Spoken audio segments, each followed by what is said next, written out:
is Indian Country Today. Esquili, yes, thank you for joining us. I'm Patty Thalohungva. Here are the headlines for Thursday, July 9th, 2020. The Supreme Court rules in favor of the Muskogee Creek Nation in the McGirt versus Oklahoma case. The ruling says that a large portion of eastern Oklahoma is a reservation because Congress never disestablished the 1866 boundaries of the Muskogee Creek Nation. The decision is also seen as a victory for tribal sovereignty. Justice Neil Gorsuch, along with Ruth Bader Ginsburg, Stephen Breyer, Sonia Sotomayor, and Elena Kagan, all voted in favor of the tribe. Gorsuch wrote in the majority opinion, "Today, we are asked whether the land these treaties promised remains an Indian reservation for purposes of federal criminal law. Because Congress has not said otherwise, we hold the government to its word." The case involved a Seminole man, Jim C. McGirt, who was convicted of molesting a child. His lawyers argued the state did not have the authority to try him because the crime was committed on a federal Indian reservation.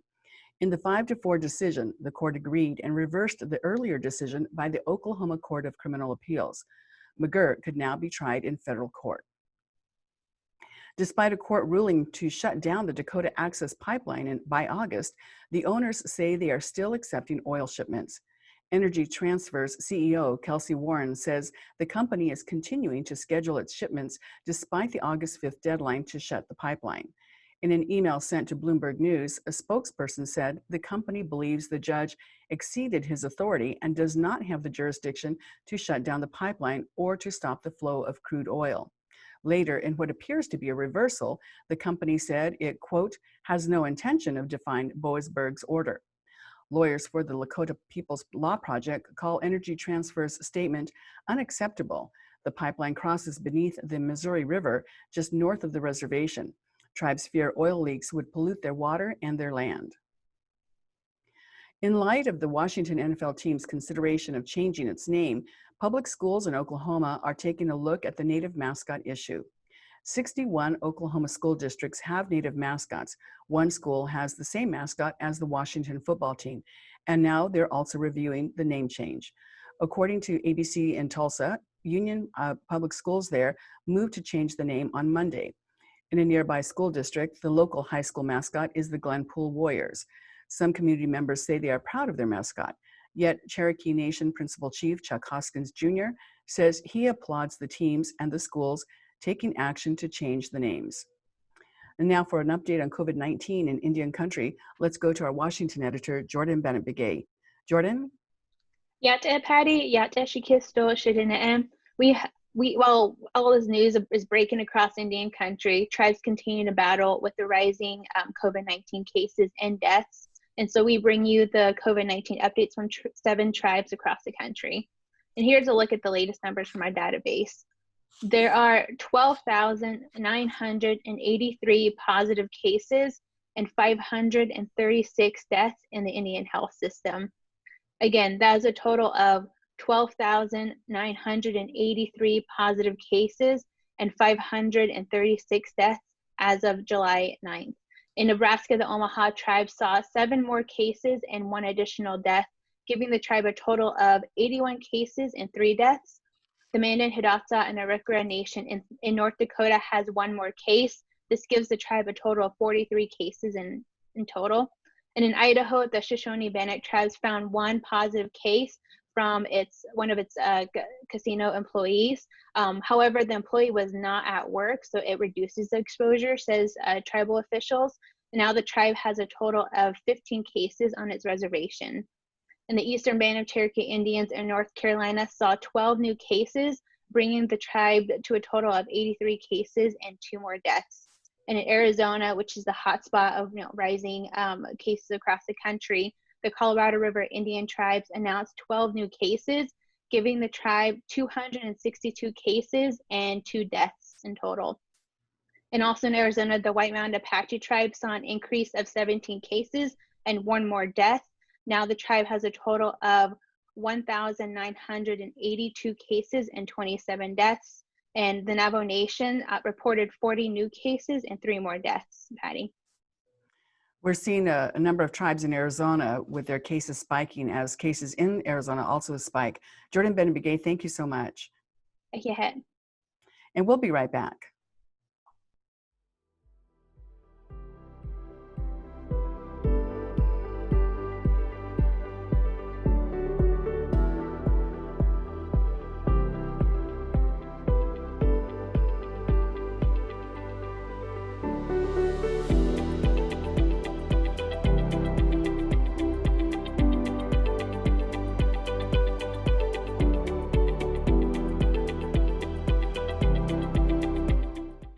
This is Indian Country Today. The coronavirus pandemic may be raging around the country. Still, colleges and universities are signing athletes to teams. If you want to know the latest news about which Native athlete has signed a letter of intent, you can check with NDNsports. For 20 years, this web-based group has closely followed Native athletes in sports such as baseball, basketball, football, lacrosse, and running, just to name a few. Brent Cowie is the co-founder, and he joins us today to talk about the number of Native athletes who are competing in sports at universities across the country and who is signing letters now. Welcome, Brent. Hello, Patty. I'm glad to be back on your show again. Well, thank you. And, the first thing we have to say is happy anniversary, because you're coming up on 20 years that you've created this database of Native athletes. So how has the 20 years gone by? Honestly, I can't believe it's gone by so quick. In 20 years, we've covered so many different athletes from so many different reservations and indigenous communities across North America. And, we're at the point now where the athletes that we used to cover in the beginning years of our existence, now they have kids who are signing with colleges, or they have kids that are playing with colleges. And that just kind of makes me feel really old, but I'm glad to still be out here doing it and being able to do it for sure. Wow. And you were in college when you came up with this idea of really shining a spotlight on Native athletes. So tell us about how that process came about, you and your partner, and what you did to first start NDNsports. Correct. Yeah, we were two college students at the time when we came up with the ideal, and we had a friend of ours that we went to college with who had a brother who was playing professional football in the NFL. His name was Kywin Supernall, and he was a defensive back for the Detroit Lions. And we thought that was just like the coolest thing. That was, for us as a sports fanatic, just the coolest thing to see Native Americans playing on a professional level. But everyone we talked to, our friends, our relatives, no one ever even heard of the guy. And they said, well, we've got to change this. And also during that year, Nota Begay was going off on the PGA world. He had four wins in 2000. And he was just like the biggest name in golf, regardless of race. And nobody knew about Nota as well. So this is around the time the internet was really growing. And we thought, well, let's develop a platform where we can highlight these athletes who are excelling at the highest level in college sports and professional sports. And so really that's kind of how the idea came about was, let's highlight these successes and get their names out there and promote them the best we can so that people will know about it and share with their communities. And so in that first year, a couple of years of operating NDNsports, what were the main sports categories, and how have they changed through the years? Yeah, definitely. You can't deny that basketball is the most popular sports in Indian country. And, second behind that, running, cross country, track and field were the second biggest sports. And I think what we've seen over the years as we continue to grow and find different sports, we cover rodeo now. I mean, a lot of these organizations, specifically the Professional Bull Riders Tour, the PBR, they work with us and provide us the information and access to their indigenous bull riders and stuff like that. And for us, we've always covered your mainstream sports, the football, basketball, whatever. But to move into the rodeo or bull riding arena, that's something new that we're learning and adapting to and trying to understand and stuff like that. But, the growth that I've seen, I'm glad to see, is lacrosse. We've always had natural lacrosse players. And now what you're seeing is these colleges at all levels, junior college, NAIA, NCAA, who are going specifically after these Native American athletes now, whereas before they didn't in the past. So to see the growth of lacrosse continue to grow has been real exciting for us. Yes, lacrosse is certainly starting to gain popularity nationwide. What about things like gymnastics and boxing? Oh yeah, definitely. You know, boxing. There's basically every reservation has a boxing gym in some form or some fashion. Obviously, with the pandemic going on, there hasn't been a lot of opportunities for athletes to compete this summer. But definitely, boxing is something that I think is definitely another mainstay in Indian country. All right. Let's talk a little bit about some of the athletes who have signed in this last semester here for a fall schedule or fall class that may not get off the ground. Right. You know, obviously with the pandemic going on, a lot of colleges are reevaluating their cost structure with athletics. I think the two biggest recent headlines was Stanford cutting 11 sports from their program. The Ivy League had decided to cancel all fall sports, which is huge. You know, Harvard, Princeton, and Dartmouth, and those schools are not going to have a season at all at the Division I level, which is huge. So sports world is waiting to see what's going to happen with the bigger conferences and see how they go. So yeah, that is going to affect a lot of. And then in the Indian country arena, Haskell Indian Nations University, they're not going to have a fall sports season as well. So a lot of the recruits who sign for cross country or sign for basketball or volleyball, they're not going to be able to come to campus, period, but also not have that transition from high school to college. So the pandemic has really created the unknown right now in the sports world. So. It has, because nobody knows when, people can come back to school safely. And so they're having to cut these programs and cut all the coaching staff along with the actual, sport itself. Yet we are still hearing about people signing letters of intent. So let's go down a couple of athletes that you've selected to talk about. Yeah, and the Indian country, you go back in recent times. You remember the buzz that the Chimel sisters caused back in 2012, 2014. And, oh, yeah. And I'm a huge WNBA fan, and so I saw Shoni Chimel play several times. So yes, you have to give a shout out to women's basketball.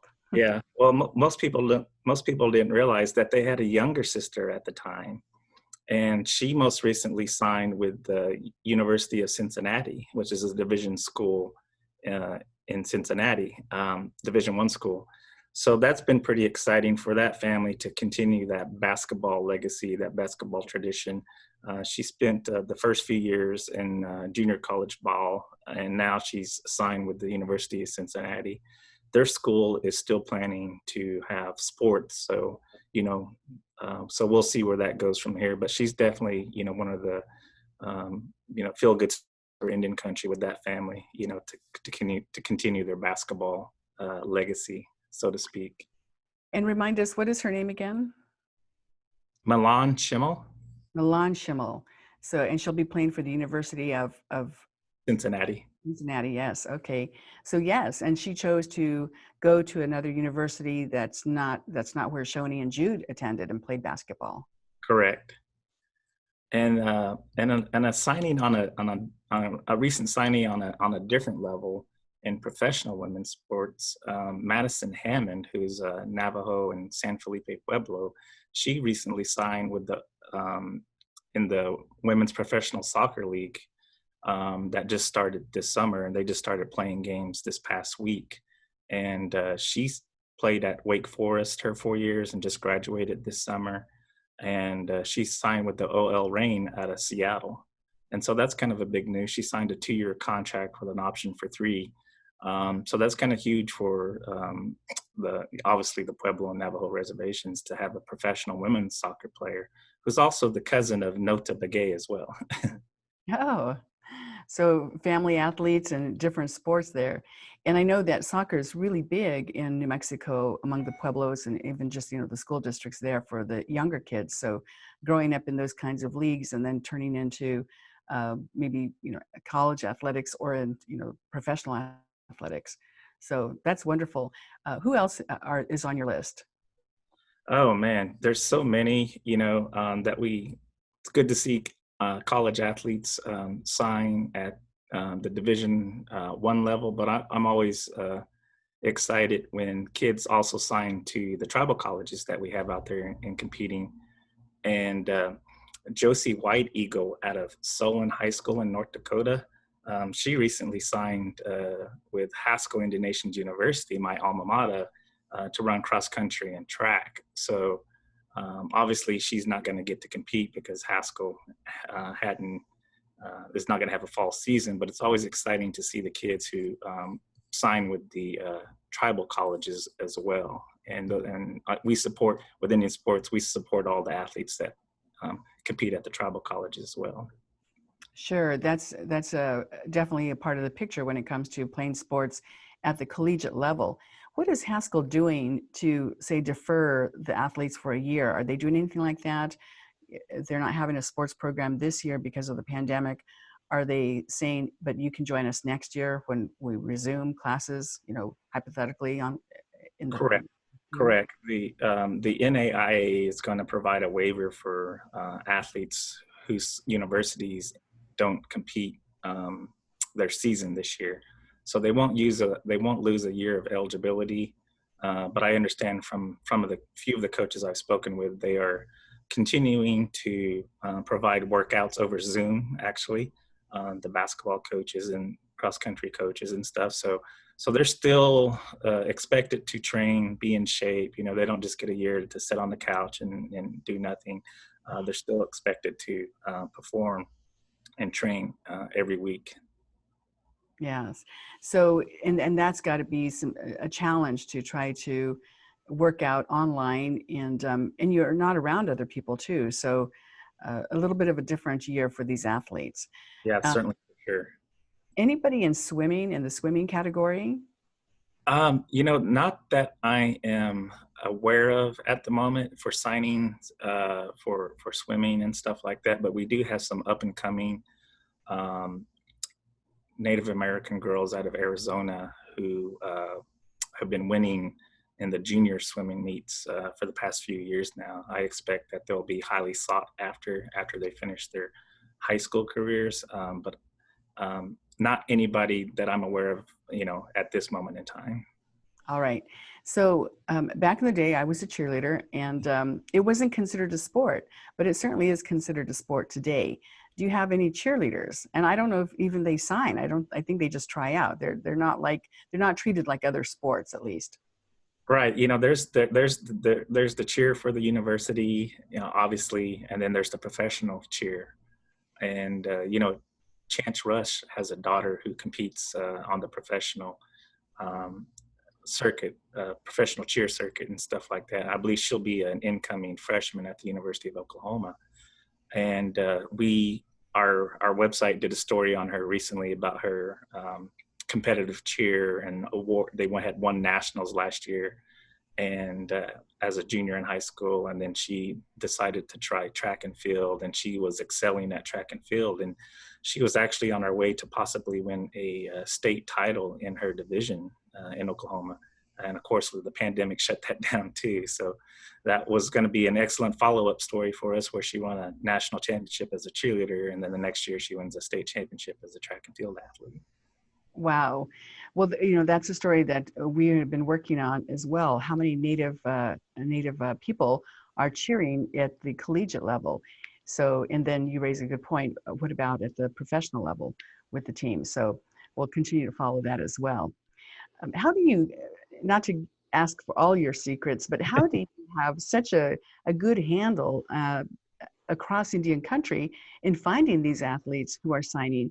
Because you pull people out from reservations that are so far off the beaten path, and when I look at your postings, I see, wow, they found somebody, and you always have a photo. Have you trained people through the years to just send you photos and give you information? Yeah, the old sports movie,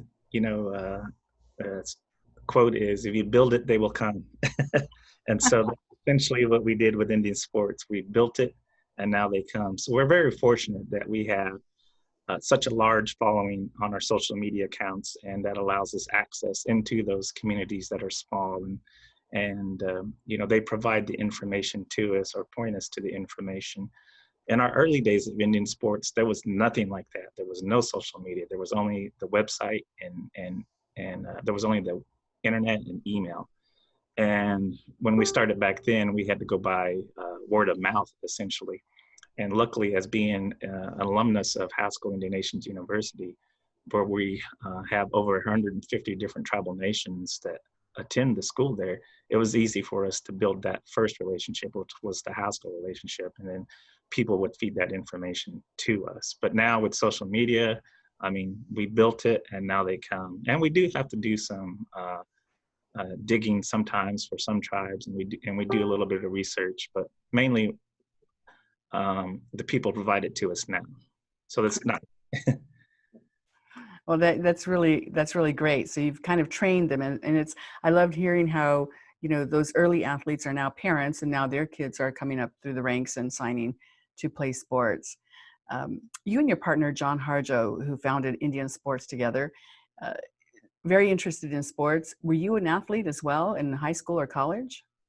I was an athlete in not college. I was an athlete in high school, and I was a cross country and track and field runner, and a fairly successful one.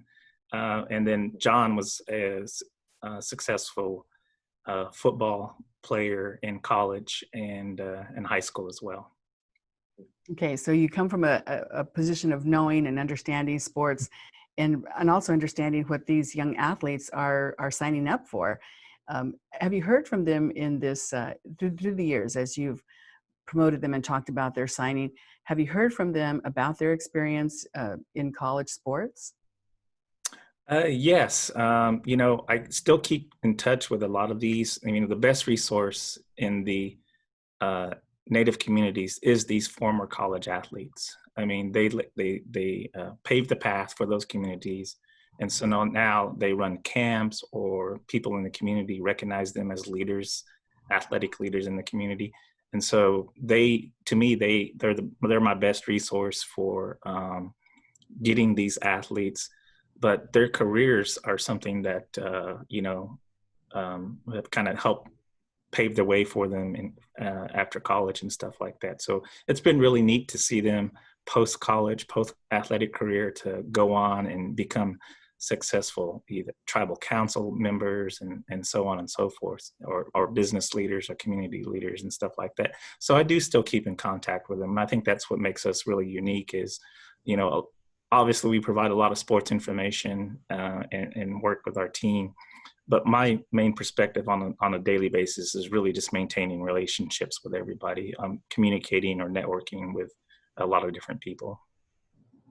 And in some of their comments or any kind of communication you've had with them, have any of them expressed any opinion on the changing of mascot names?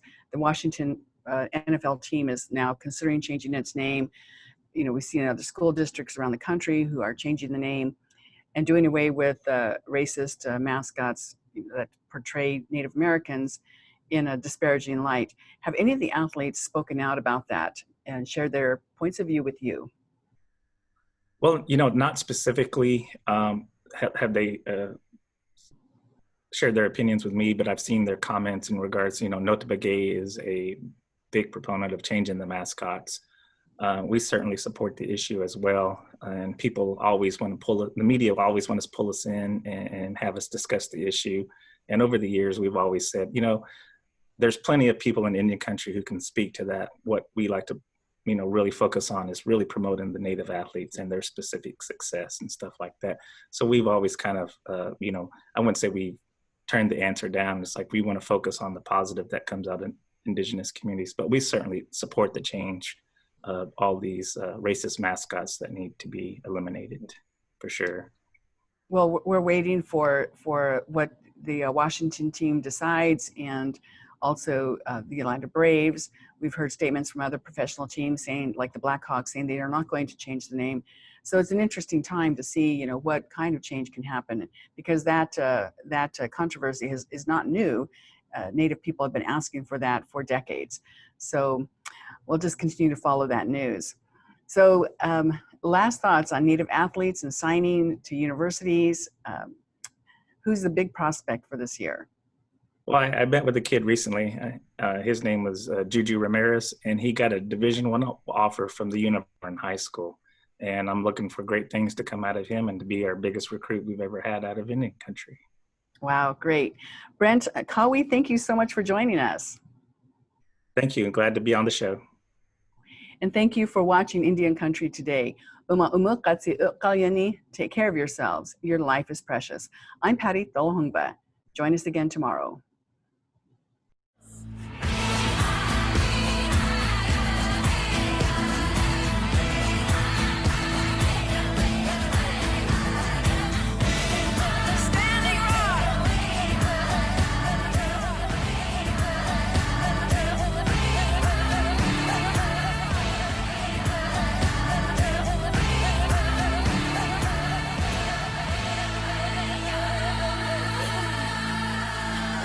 This is Indian Country Today.